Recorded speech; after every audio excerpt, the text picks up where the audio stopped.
Ladies and gentlemen, please stand. Their Excellencies, the Right Honourable Dame Patsy Reddy, Governor-General of New Zealand, and Sir David Gascoigne.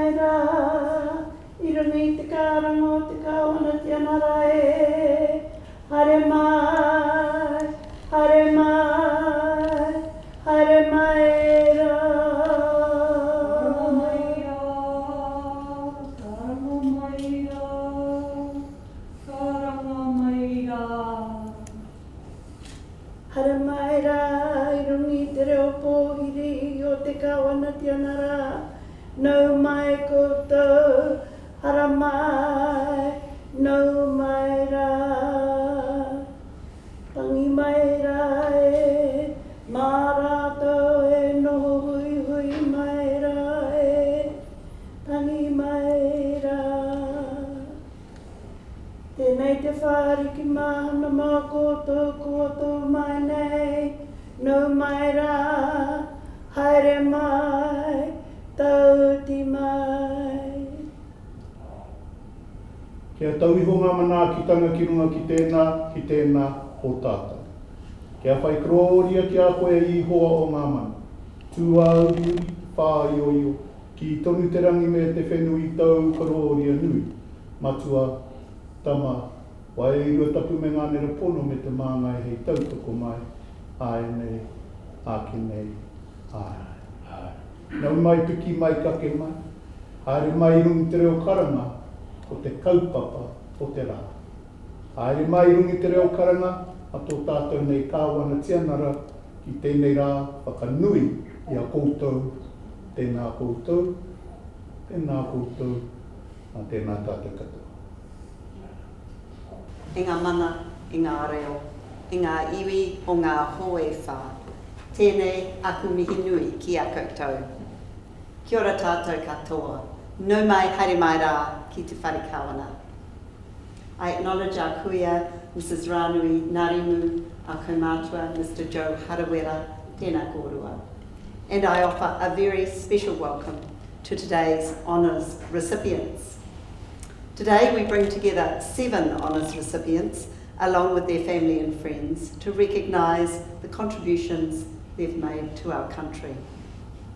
As Governor-General, I have the authority and the privilege on behalf of Her Majesty, Queen Elizabeth, the Queen of New Zealand, to hold investitures for her and to confer royal honours, our nation's highest honours, on individuals who've made exceptional contributions to their communities and our nation.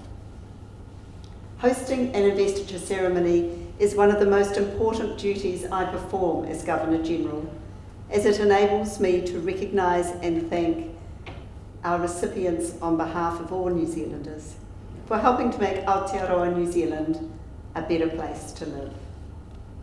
Some recipients have a national public profile, others are well known in their own communities, but what they have in common is the positive impact they've had on the economic, environmental, social or cultural well-being of our nation. I hope this will be a memorable day for you and for your family, colleagues and friends who've come to witness your investiture and celebrate with you.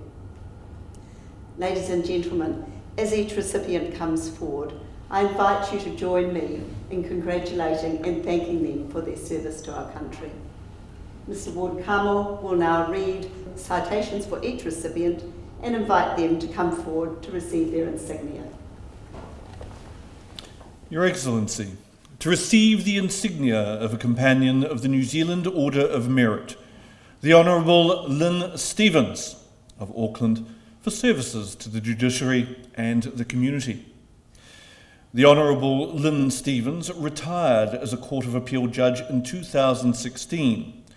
He headed the government's inquiry into the Havelock North water contamination outbreak, which recommended mandatory treatment of all public drinking water supplies in New Zealand and called for the establishment of a dedicated drinking water regulator. He was previously a Queen's Counsel, a serious fraud office prosecutor, a barrister sole and a judge of the High Court. He has served on various Law Society committees, including the Public Issues Committee, International Committee and Bill of Rights panel, and served on committees as a member of the International Bar Association. Mr. Stevens was a tutor in law at the University of Auckland and later became a University Council member, chairman of the Partnership Advancement Board and Pro-Chancellor. The Honourable Lynn Stevens, please come forward.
Your Excellency, to receive the insignia of an officer of the New Zealand Order of Merit, the Right Reverend Te Kītohi Pikahu of Paihia for services to the Anglican Church and Māori. The Right Reverend Te Kītohi Pikahu is Bishop of Te Tai Tokerau and faith leader to Mihingare, Māori Anglicans in Northland and Auckland. In 2002, he became the youngest bishop in the global Anglican Communion at age 37. He chairs the Worldwide Anglican Communion's Anglican Indigenous Network. He chaired the Common Life Liturgical Commission of the Anglican Church of Aotearoa, New Zealand and Polynesia. He is part of the International Anglican Liturgical Consultation and chair of Te Rūnanga-nui Whakawhanaungatanga i ngā Hāhi, the Māori Ecumenical Council of Churches. He is chaplain and occasional kaumātua of the Māori Women's Welfare League. He is foundation chair of the Whareruruhau o Meri, which provides crisis support services for victims of abuse. Bishop Pikahu sits on the Police Commissioner's Māori Focus Forum. The Right Reverend Te Kītohi Pikahu, please come forward.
Your Excellency, to receive the insignia of a member of the New Zealand Order of Merit, Ms. Hani Hireme of Hamilton for services to rugby league.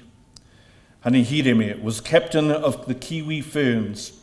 She has played in 4 Rugby League World Cups and was most valuable player in 2013 and highest try scorer in 2017.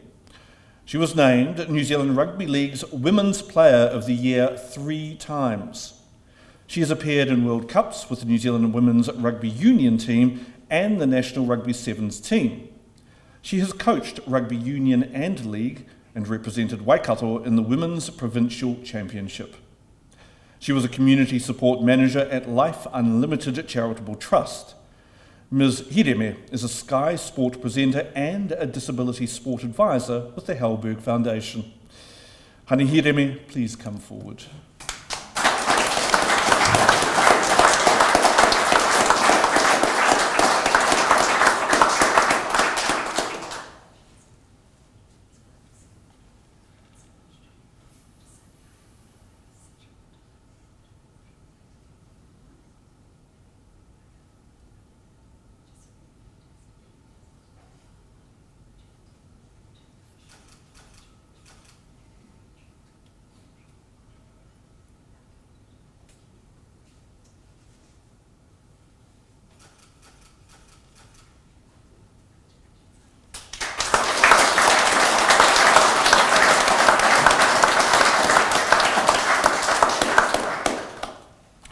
Mr. Keith Locke of Auckland for services to human rights advocacy. Keith Locke was the national coordinator of the Philippines Solidarity Network and created exchange programs between New Zealand social justice groups and their counterparts in the Philippines. He opened the progressive One World bookstore, which provided a hub for activists in Auckland. He was secretary of the Wellington Latin America Committee. He was a foreign affairs spokesperson for the New Labour, Alliance and Green parties and a Green Member of Parliament, advocating on politically unpopular international human rights issues and drawing attention to human rights abuses. Mr. Locke has served on the boards of the Auckland Refugee Council and the New Zealand Peace and Conflict Studies Centre Trust. Mr. Keith Locke, please come forward.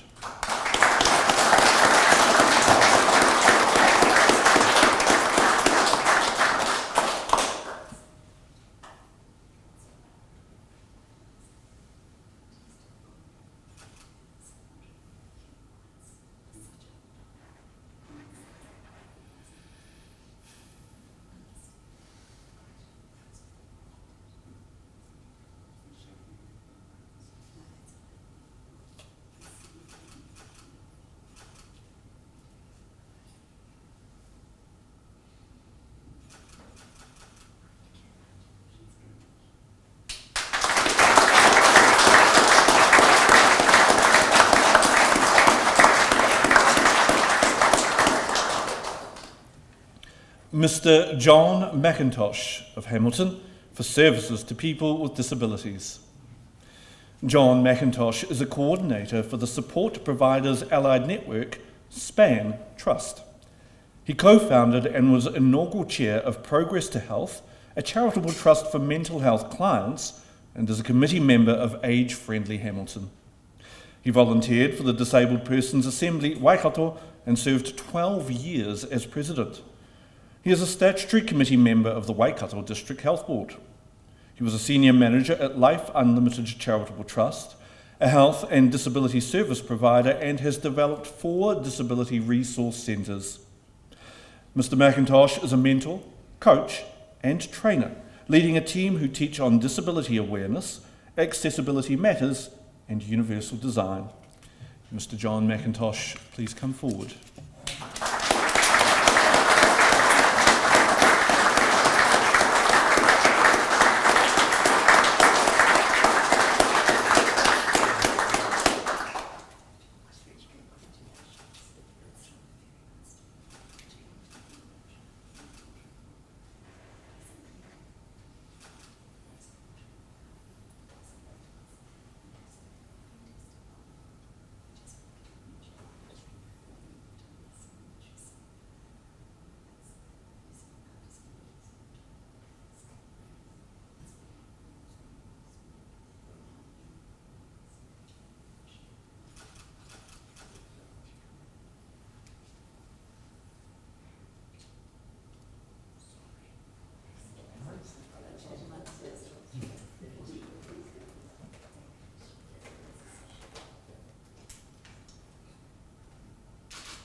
Mrs. Maria Winder of Auckland for services to music education.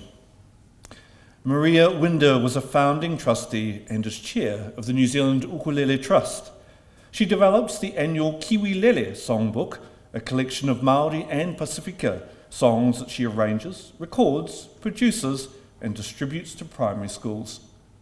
She organises free ukulele workshops for teachers and students, culminating in annual festivals. She has fundraised to provide ukuleles for schools. She is the conductor of the Auckland Primary Principals Association's music festivals. She was Secretary of Music Education New Zealand Aotearoa. She is part of the University of Auckland Chamber Choir and was a chorister with Voices New Zealand. Mrs. Winder co-authored Hear Our Voices, a resource for children's choir leaders. Mrs. Maria Winder, please come forward.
Your Excellency, to receive the Queen's Service Medal, Mr. Robert McGowan of Tauranga for services to Māori and conservation. Mr. Robert McGowan is involved with Ngā Whenua Rāui, a contestable ministerial fund established to fund the protection of indigenous ecosystems on Māori land. He is an authority on rongoa Māori, traditional Māori medicine, and has helped to restore the practice in New Zealand. He is a co-initiator and trustee of Tāne's Tree Trust, which encourages landowners to sustainably plant and manage indigenous trees. He was the founding chair of the Kaimai Mamaku Catchments Forum. He's a member and past chairman of the Bay of Plenty Conservation Board. Mr. McGowan runs a nursery to support the local Waikato Land Care Group. Mr. Robert McGowan, please come forward.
Your Excellency, the investiture has concluded. Our honour system is our nation's highest public affirmation of outstanding individual achievement. It reinforces values and behaviours that sustain our communities and help our nation thrive and prosper. And these include service, courage, manaakitanga, and the pursuit of knowledge and excellence. By using their talents to make ours a better society, whether by service to their communities or by their leadership in diverse fields of endeavour, or their commitment to excellence in their own field of expertise. Our recipients have set a fine example. To the recipients, it's been a privilege to hear your stories today. You've demonstrated determination, commitment and compassion in your daily lives. In your own way, each of you has helped make Aotearoa New Zealand a better place. In some cases, your influence and the positive impact of your work has extended beyond our shores. Your actions and the stories we've heard bring to mind the words of another great New Zealander, Sir Edmund Hillary, when he said, "People don't decide to become extraordinary, they decide to seek to accomplish extraordinary things." On behalf of all New Zealanders, I thank you for your extraordinary accomplishments in helping to make Aotearoa New Zealand a better place, whether by dedicating your lives to the public good, achieving distinction in your chosen field, or inspiring others with your leadership. Please wear your insignia with pride, knowing that your contributions are recognised and valued, and others are inspired by your example. Kia ora whiwhi tātou katoa. Thank you, everyone. Before we finish the formal part of today's proceedings, I wonder if I might ask you to stand and join me in singing our national anthem.